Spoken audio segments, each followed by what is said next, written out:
The stars shone coldly through the massive glass dome of Thunder Bay Naval Museum. Commander Jack Mason walked the silent halls, his footsteps echoing against polished floors. He stopped in front of the U.S. Tempest, the most feared human warship ever built, now nothing more than a display piece. 5 years had passed since the Treaty of New Mars. 5 years since humans were forced to disband their navy. 5 years of peace that felt more like surrender. Jack ran his hand along the Tempest's dark hull. The metal was cool to the touch, lifeless. Hard to believe this ship once made the most powerful alien fleets turn and run. "Excuse me, Commander Mason." Jack turned to see a young woman with short brown hair and bright eyes. She wore a civilian engineering uniform with a Thunder Bay visitor badge. "Museum's closed for another hour," Jack said. "I'm not here for the tour," she said. "My name is Lisa Wright.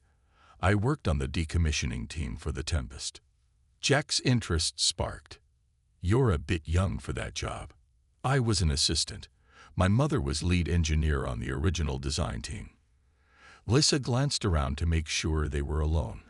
"Can we talk somewhere private?" Jack led her to his small office near the back of the museum. The walls were covered with photos from his days commanding battleships during the Orient conflict. Medals he no longer felt proud of sat in a box on his desk. "What's this about?" Jack asked, closing the door. Lisa took a deep breath. "The Tempest isn't dead." Jack laughed without humor. "I was there when they pulled out its heart. The Galactic Council made sure of it." "They thought they did," Lisa said. She pulled out a small device and projected blueprints into the air between them. "My mother built in backups. Systems within systems. The Council doesn't understand our technology as well as they think." Jack studied the complex diagrams. "Are you saying the ship could be reactivated?" "Not completely. Not right away. But yes." Lisa leaned forward. "Commander, have you heard about the attacks on the outer colonies?" Jack nodded grimly. The news had been reporting Vraxian raids for weeks, small attacks, testing human defenses. The Galactic Council had offered thoughts and concerns, but little else. "The Council isn't going to help us," Lisa said. "They're happy watching us struggle.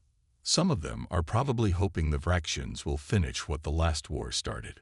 "What exactly are you suggesting?" Jack asked, though he already knew.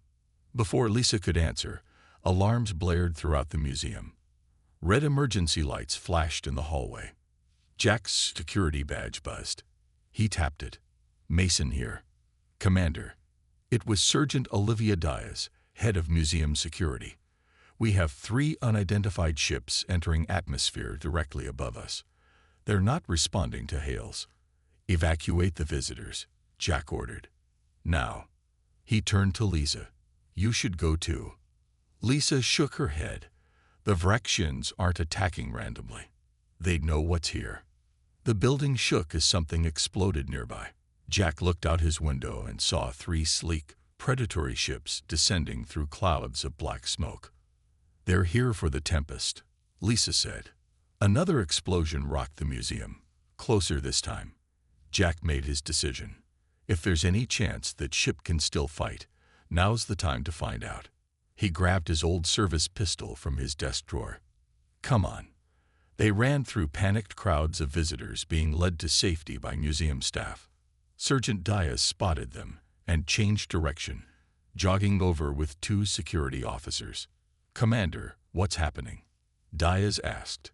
Her uniform was dusty, but her eyes were sharp and focused. "We're about to break a lot of laws," Jack said. "I need your help." He pointed to the Tempest, sitting silently in the center of the main hall. "We're going to bring her back to life." Diaz looked at the ship, then back at Jack. A smile slowly spread across her face. "Yes, sir." As they ran toward the ship, the museum's roof cracked open. Chunks of glass and metal rained down. Through the opening, Jack could see the Vraxian ships hovering, weapon ports glowing. Lisa reached the Tempest first, placing her hand on a hidden panel near what used to be the main hatch. To Jack's surprise, it hummed and slid open. "How did you?" "I told you," Lisa said. My mother built in backups. The five of them rushed inside as the first energy blasts hit the museum floor. Inside the Tempest, emergency lights flickered on, casting red shadows across dusty control panels. The ship smelled of metal and time. Jack ran his hand over a console that had once been as familiar as his own name. How long have you been working on this? Jack asked Lisa as she moved quickly from station to station, bringing systems online. 6 months, she said, not looking up. Nights, weekends, whenever I could slip past security. Another blast rocked the museum. Through the viewports, they could see the Vraxian ships hovering like hungry sharks. Whatever you're doing, do it faster, Sergeant Diaz said. She positioned her 2 officers at the entrance hatch with their weapons ready. Lisa reached under a panel and pulled out a small device. She plugged it into the main console, and the ship hummed louder. Lights flickered, then steadied. Wake up, old friend, Lisa whispered. The main screen lit up with a soft blue glow. Words appeared. QGNITAVI. QORINITIALISAN. Phantom DURID OFF-line. Suumenfo RG Canon OFF-line. Defensive systems at 23%.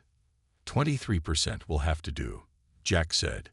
He slid into the captain's chair, muscle memory guiding his hands to controls he thought he'd never touch again. Diaz, seal that hatch. We're about to have company. A loud clang echoed through the ship as something hit the hull. They're trying to cut their way in, one of Diaz's officers shouted. Not today, Jack said. He pressed a sequence of buttons, and the ship's point defense systems came online. Outside, small turrets emerged from the Tempest's hull. They fired precise energy bursts at the Vraxian ships, forcing them to back away. I can't believe that worked, Lisa said, eyes wide. It won't hold them for long, Jack replied. Can you get us moving? Lisa shook her head. Not yet. The Phantom drive needs time to recharge. It hasn't been used in 5 years. Another blast hit the museum, bigger this time. The entire building shook, and part of the roof collapsed. The civilians, Jack said suddenly. Are they clear? Diaz checked her security tablet. Evacuation is complete. But we've got bigger problems. She showed Jack the screen. More Vraxian ships incoming. Bigger ones. Jack's mind raced. They couldn't fly, couldn't run. But maybe they didn't have to. Lisa, can you get the communication system working? She nodded, hands flying over the controls. Who are you calling? The Galactic Council won't help us. Not calling the Council, Jack said. There's someone else who needs to know the Tempest is waking up. The communication screen flickered to life. Jack entered a secure code he'd memorized years ago, one he never thought he'd use again. A gruff face appeared on the screen, lined with age, but eyes still sharp. Admiral Peter Johnson looked surprised, then concerned. Mason? What the hell are you doing on a secure military channel? And where are you? The Admiral's eyes widened as he recognized the bridge of the Tempest.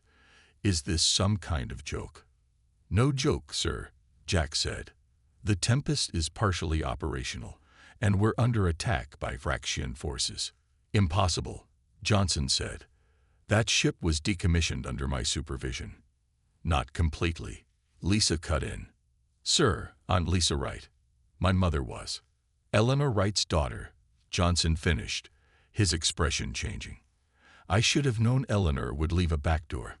Another explosion rocked the ship. We don't have much time, Admiral, Jack said. The Vraxians are specifically targeting the Tempest. Why would they care about a museum piece? Johnson's face hardened. Because they know what that ship can do. The Vraxians have studied every weapon in the human arsenal and developed countermeasures. Except for the Tempest's technology. It's the one thing they fear. Jack exchanged glances with Lisa and Diaz. Sir, requesting permission to fully restore the Tempest and take her into battle, Jack said.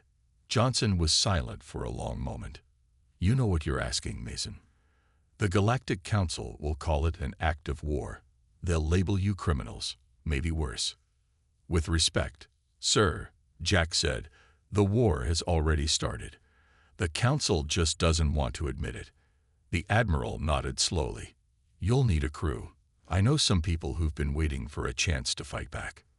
Send them, Jack said. And sir, we'll need the codes to unlock the Tempest's full arsenal. Johnson smiled grimly. I'll do better than that. I'm sending you Chief Engineer Kelly Ross. She helped build the damn thing. As the communication ended, Lisa looked at Jack with new respect. You're really doing this. Risking everything. Jack watched through the viewport as the Vraxian ships regrouped for another attack. Some things are worth the risk, he said. 3 days passed in a blur of activity. The Vraxian attack on Thunder Bay Museum made headlines across Earth. The official story claimed the aliens had been driven off by automated defenses. Only a handful of people knew the truth. The Tempest remained in the damaged museum, hidden under repair tarps and scaffolding. Admiral Johnson's people arrived one by one, each with skills needed to bring the mighty warship back to life. Chief Engineer Kelly Ross arrived first. She was a tall woman with gray hair and hands rough from decades of working with machines. When she stepped inside the Tempest, she ran her fingers along the walls like greeting an old friend. Never thought I'd see her awake again, Kelly said. She looked at Lisa with approval. Your mother would be proud. Next came Lieutenant Sam Carter, a tactical officer with sharp eyes and a troubled past. He had been kicked out of the fleet for disobeying orders during the Orion conflict. You must be desperate if you're calling me, Sam said when he met Jack. Jack nodded. Desperate times. Dr. Alan Pierce arrived with data drives full of research on the Vraxians. His thin face looked tired, his clothes rumpled from traveling in secret. They're hunters, he explained as they gathered in what was once the Tempest's war room. They study their prey before attacking. They'd been watching us for years. Last to join was Zoe Franklin, a communications specialist whose brother had been killed in the first Vraxian attacks. Her eyes held a quiet anger. I want them to hear us coming, she said simply. While the others worked to restore the ship's basic systems, Kelly and Lisa focused on the 3 technologies that had made the Tempest so feared. The Phantom Drive is first, Kelly explained to the group. Without it, we're sitting ducks. She projected diagrams showing a complex engine system. This lets us phase partially out of normal space, she said, makes us nearly impossible to track or hit. But it's tricky, stay phased too long, and the crew experiences side effects. What kind of side effects? Sergeant Diaz asked. Kelly's face darkened. Hallucinations, nightmares. We lost a test crew before we figured out the safe limits. Next, they examined the Sunforge cannon. This creates miniature controlled stars that can be fired as projectiles, Lisa explained. Each one burns hotter than a sun, but only for seconds. Enough time to vaporize anything it touches, Kelly added. The Galactic Council banded after seeing what it did to the Krull fleet. Jack remembered that battle. 300 Krull ships reduced to dust in moments. He had cheered then. Now the memory made him uneasy. The third technology was the most mysterious. The cognitive core. It's an AI, but different, Kelly said. It doesn't just follow orders, it predicts. Moves before the enemy knows what they're planning. Lisa placed her hand on the central console. The screen lit up with a soft blue pulse that seemed to follow her heartbeat. It's connecting to me, she whispered. That's new, Kelly said, concerned. It never did that before. Words appeared on the screen. Hello, Lisa Raichi. You are like your mother. The team worked day and night. Outside, Earth's government officially denied that the Tempest was being restored. Admiral Johnson ran interference with the Galactic Council, feeding them false information. On the third night, as Jack walked the slowly awakening ship, he found Kelly staring at the Sunforge cannon controls. Having second thoughts, he asked. Kelly didn't look up. Do you know why they really banned this ship, Jack? Not just because of what it could do, but because of what we did with it. We won battles, Jack said. We destroyed worlds, Kelly countered. The Krell fleet, yes, but also the civilian ships nearby. The radiation effects lasted for years. Jack was silent. The Council didn't ban the Tempest because they feared its power, Kelly said. They banned it because they feared us. Humans, what we become when we have this kind of power. This time will be different, Jack promised. Kelly finally looked at him. How can you be sure? Before Jack could answer, alarm sounded. Zoe's voice came over the intercom. Commander, we're picking up Vraxian ships entering the solar system. A lot of them. They're heading straight for Earth. The mood on the bridge was tense as the crew watched the Vraxian ships on the main screen. 12 enemy vessels moved in perfect formation toward Earth. We need to launch now, Sam said, leaning over the tactical display. Kelly shook her head.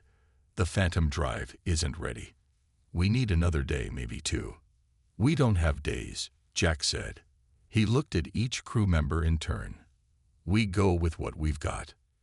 Lisa stood at her console, the blue glow of the cognitive core reflecting on her face. The core says we have a 73% chance of success. I've won with worse odds, Jack said. The crew strapped into their stations as Jack activated the ship's launch sequence. The Tempest hummed with power, systems coming online one by one. Outside, the damaged museum roof opened fully, revealing the night sky. Admiral Johnson reports the Council has been informed of the Vraxian approach, Zoe said from communications. They're assembling a response team. Which means they'll get here next week, if we're lucky, Diaz said. The Tempest rose from its resting place for the first time in 5 years. The ship moved smoothly upward into the night, quickly leaving Earth's atmosphere behind. Jack felt a familiar sense of freedom as the stars spread out before them. Engaging stealth systems, Sam announced. We're invisible to standard sensors. Set course to intercept the Vraxian fleet, Jack ordered. The Tempest accelerated, its engines barely making a sound.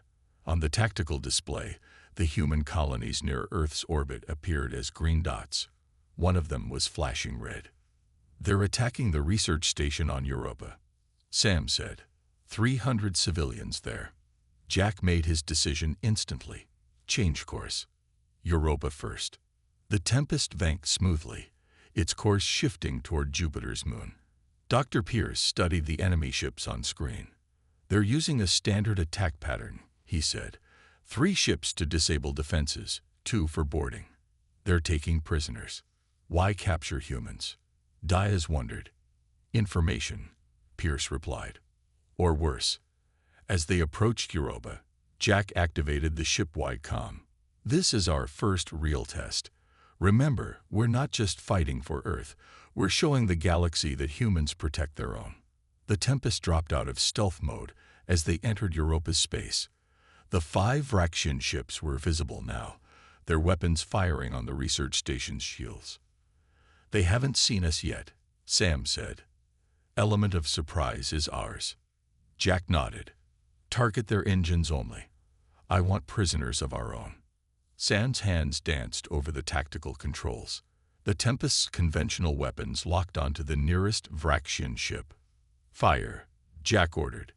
Energy beams lanced out, striking the enemy vessel with perfect accuracy.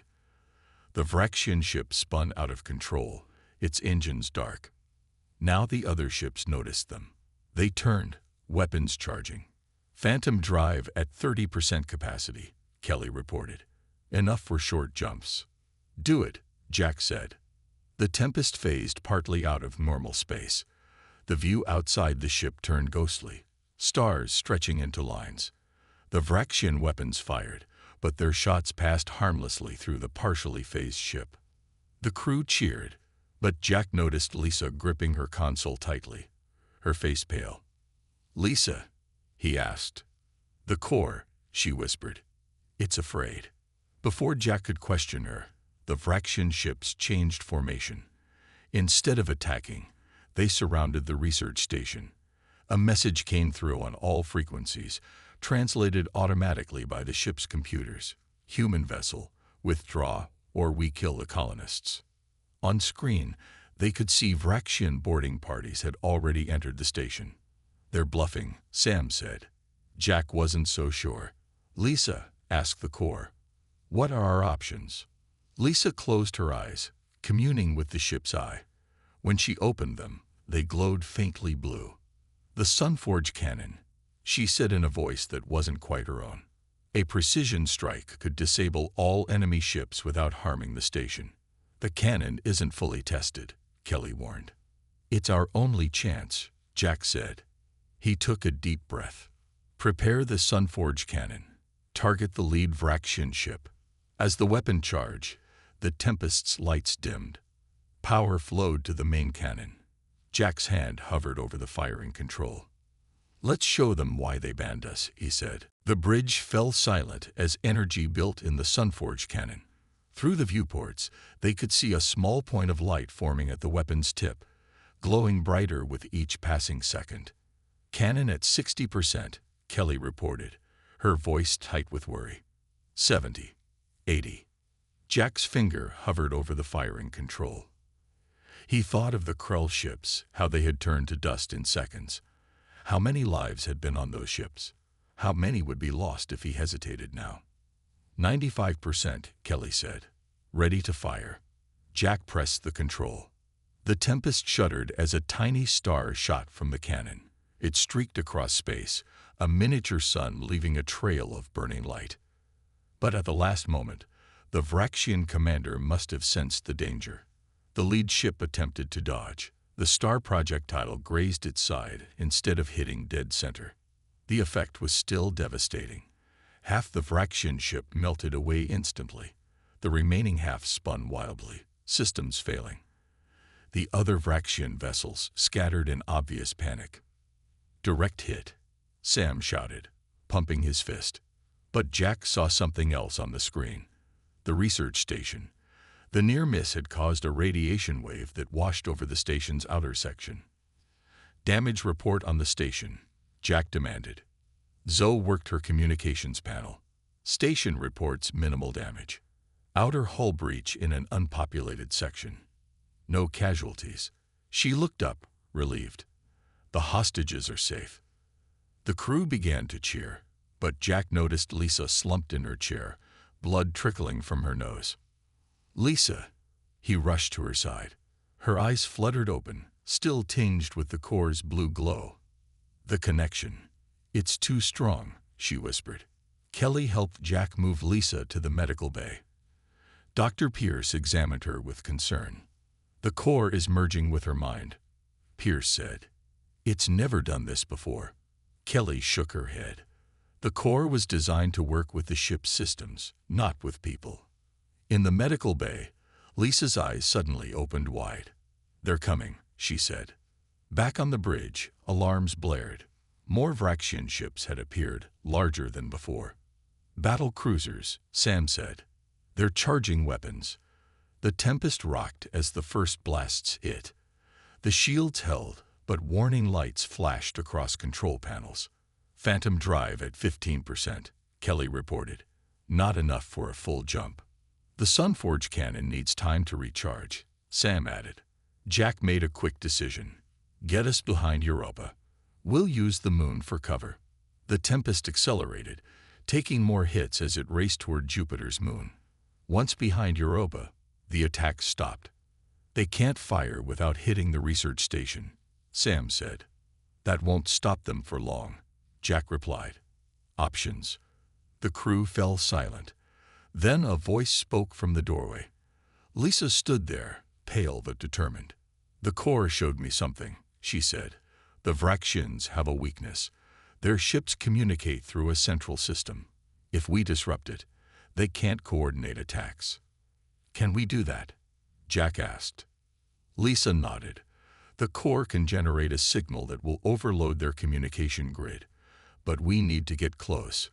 "How close?" Kelly asked. "Inside their formation," Lisa said. Jack looked at his crew. "That's suicide without the phantom drive."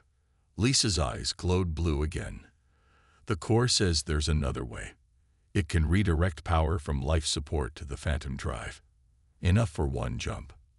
Without life support, We have 20 minutes of air, Kelly warned. Then we do it in 15, Jack said. As they prepared for the desperate plan, a new message came through. The sender was Council Enforcer Drell, a tall alien with gray skin and cold eyes. "Human vessel Tempest," Drell said. "You are in violation of Galactic Treaty. Power down immediately or face destruction."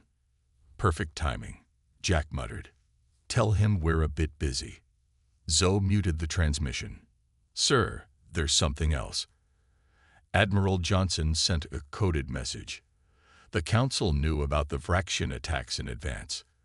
They did nothing. Jack's face hardened. So they're not just ignoring the threat. They're part of it. He looked at his determined crew. Change of plans. We're not just saving Earth anymore. We're exposing the Council's betrayal. "Lisa, is the Corps ready?" Lisa nodded, her eyes now fully blue. "We are ready." Jack looked at the tactical display. 7 Vraxian battle cruisers had formed a half-circle around Europa, waiting for the Tempest to emerge from hiding.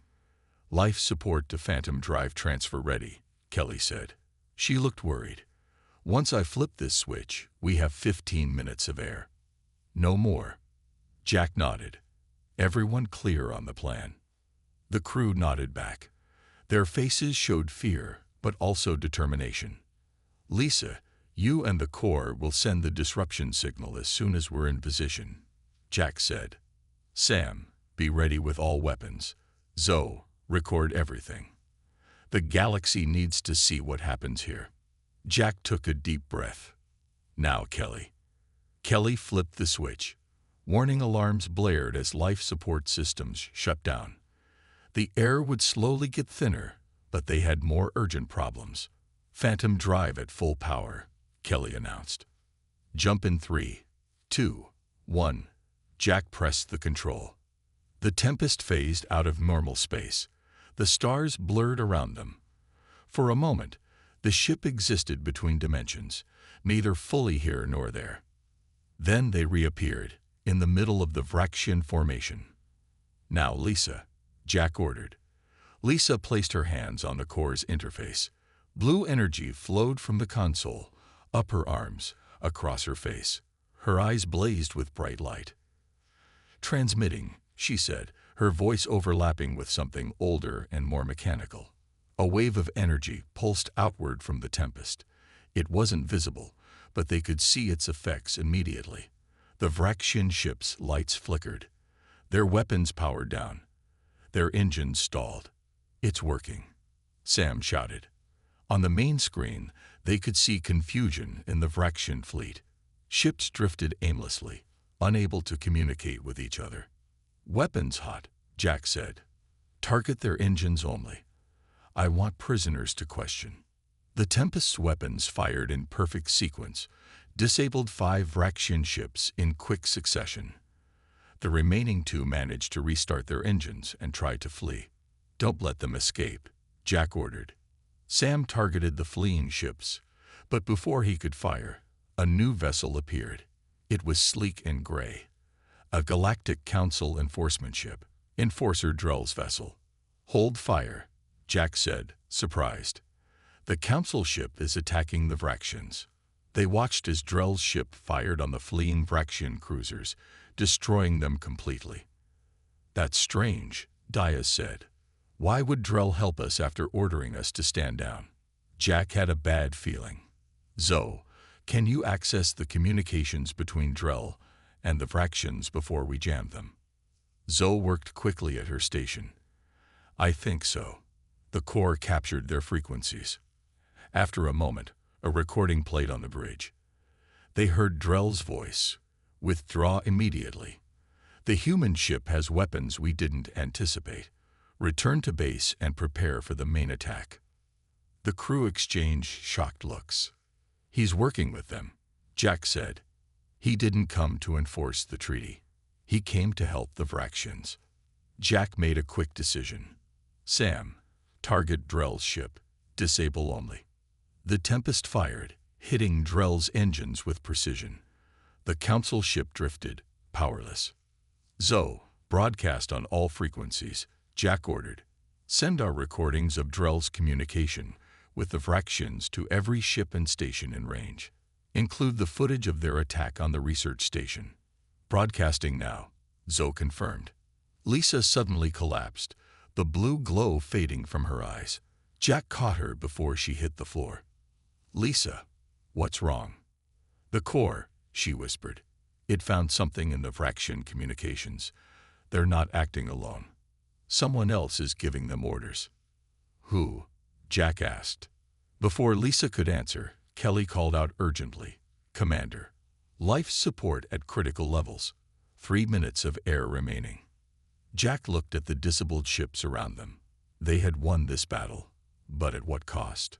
The truth about the Council's betrayal was broadcasting across the galaxy, but they might not live to see what happened next.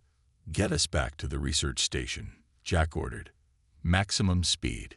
The Tempest turned, engines straining as the air grew thinner with each passing second. The Tempest raced toward the Europa research station. Warning lights flashed everywhere as oxygen levels dropped dangerously low. The crew moved sluggishly, fighting to stay conscious. 1 minute of air left, Kelly gasped, her fingers clumsy on the controls. Almost there, Jack said. His vision was starting to blur. He could see the research station growing larger in the viewports. Lisa lay still in the medical bay, the core's blue glow faintly pulsing beneath her skin. Dr. Pierce watched over her, though he could barely keep his eyes open. Station's docking bay opening, Sam reported, his words slurring. They're ready for us. The Tempest glided into the station's massive docking bay. As soon as they crossed the atmospheric barrier, oxygen flooded back into the ship. The crew took deep, grateful breaths. We made it, Dias said, slumping in relief. Jack didn't allow himself to relax. Seal the ship. No one comes aboard until we're sure the station is secure. But when they checked the external cameras, they saw Admiral Johnson himself waiting in the docking bay with a team of human security officers. Let him in, Jack ordered.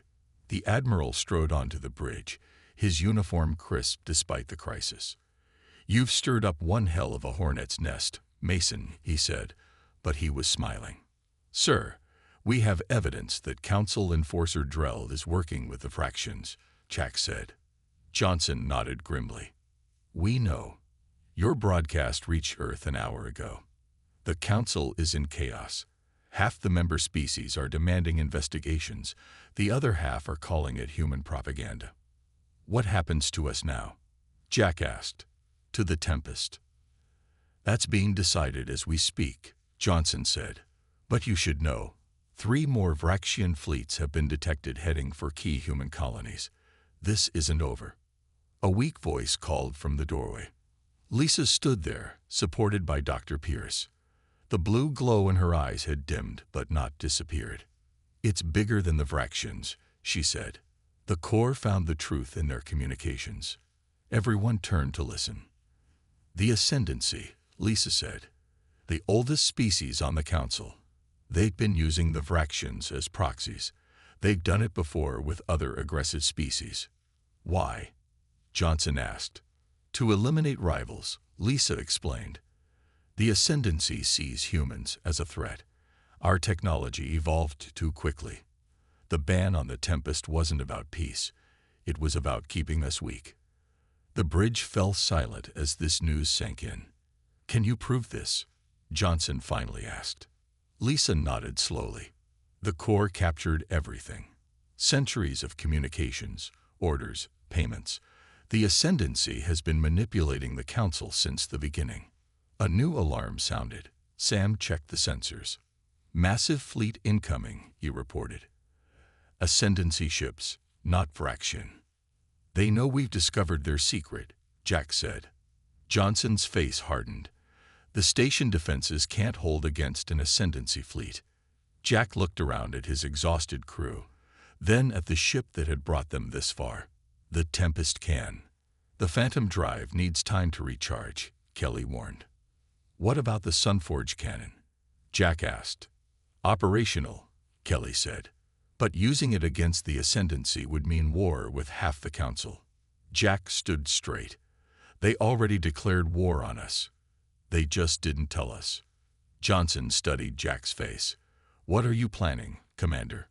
Not to fight, Jack said. To show strength.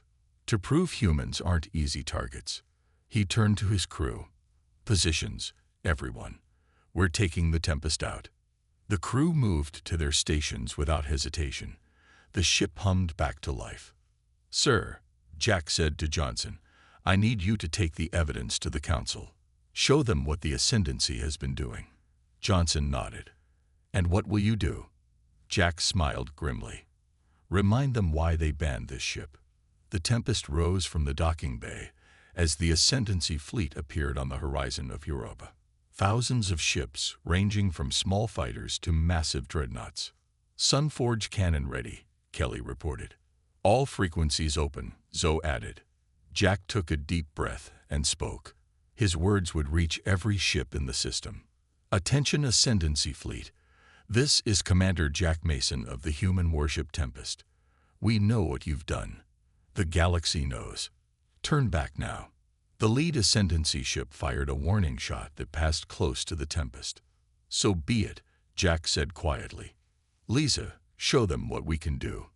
Lisa's eyes glowed brilliant blue as the Tempest powered up all systems at once. The banned warship moved forward to meet its destiny, lighting up the darkness of space.